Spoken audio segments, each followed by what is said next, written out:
Le travail, on peut le voir d'un tas de façons différentes, comme une corvée, comme une passion, comme un challenge, une angoisse, un gagne-pain ou un passe-temps.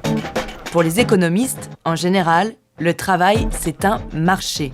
Dans 3 minutes, vous saurez tout, ou presque, sur le marché du travail. Imaginons un tout petit pays où sont installées 10 entreprises et où vivent 100 habitants en âge de travailler. Sur ces 100 personnes, 56 font partie de la population active, c'est-à-dire qu'elles travaillent ou qu'elles cherchent un emploi. Ensemble, nos 10 entreprises et nos 56 actifs constituent donc un marché où l'on achète et où l'on vend du travail. Comme tout marché qui se respecte, celui du travail est basé sur l'offre, c'est-à-dire les travailleurs, et la demande, c'est-à-dire les entreprises. Comme les travailleurs les plus qualifiés sont plus productifs que les non qualifiés, les entreprises sont prêtes à les payer plus cher. Mais le marché du travail est très segmenté. Une usine d'espadrilles n'embauchera pas d'ingénieur auto, aussi compétent soit-il. Pas plus qu'un constructeur automobile n'embauchera de cosmonautes. Et puis le prix du travail dépend aussi des circonstances. Dans une situation de plein emploi, les travailleurs disponibles sont rares, si bien que les salaires montent. En période de chômage, au contraire, l'offre de travail devient surabondante et les salaires baissent. Mais revenons à notre mini-pays où une part importante de la population active travaille dans les mines d'harponium. Les mineurs gagnent plutôt bien leur vie, jusqu'au jour où on invente l'harponium de synthèse. Brusquement, l'activité des mines chute de façon spectaculaire, le chômage explose et on recense bientôt 5 chômeurs, soit presque 9% de la population active. Notre minuscule marché du travail est inondé par ces 5 mineurs qui ont besoin de travailler, mais dont les compétences sont devenues obsolètes. Ils acceptent donc des postes avec des salaires très bas et deviennent des travailleurs pauvres, des gens qui ont un emploi, mais qui ne parviennent plus à boucler les fins de mois. Devant cette situation inédite, le gouvernement réagit en instaurant un salaire minimum. Les plus bas salaires augmentent fortement, ce qui fait sortir les plus pauvres de la misère.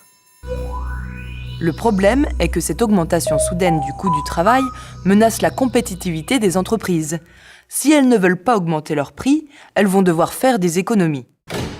Par exemple en remplaçant certains salariés par des machines ou en délocalisant la production vers des endroits où la main-d'œuvre est moins chère.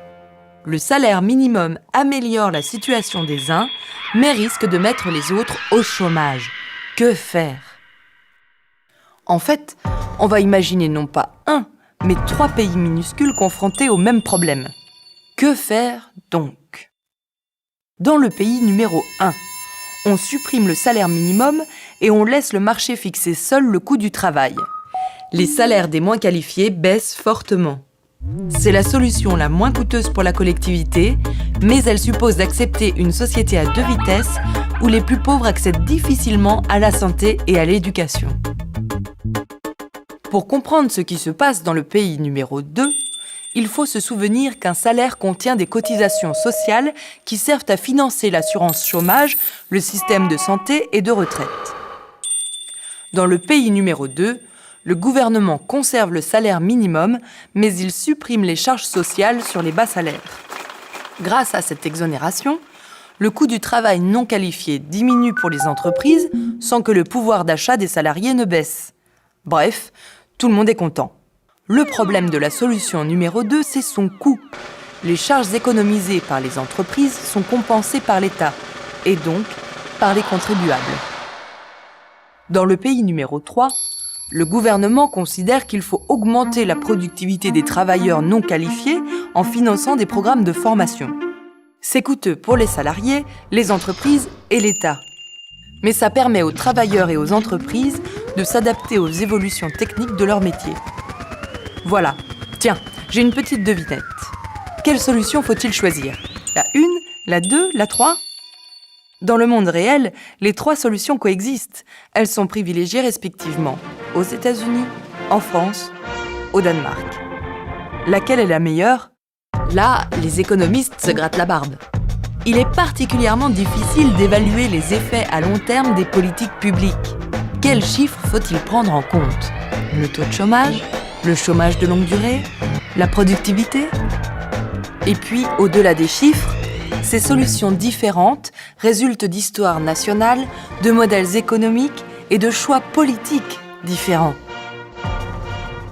Le marché du travail, parce qu'il occupe une place sociale et humaine particulièrement forte, n'est pas un marché homogène. Il varie énormément d'un pays à un autre. Au fond, le travail, c'est un marché, d'accord, mais c'est aussi plein d'autres choses.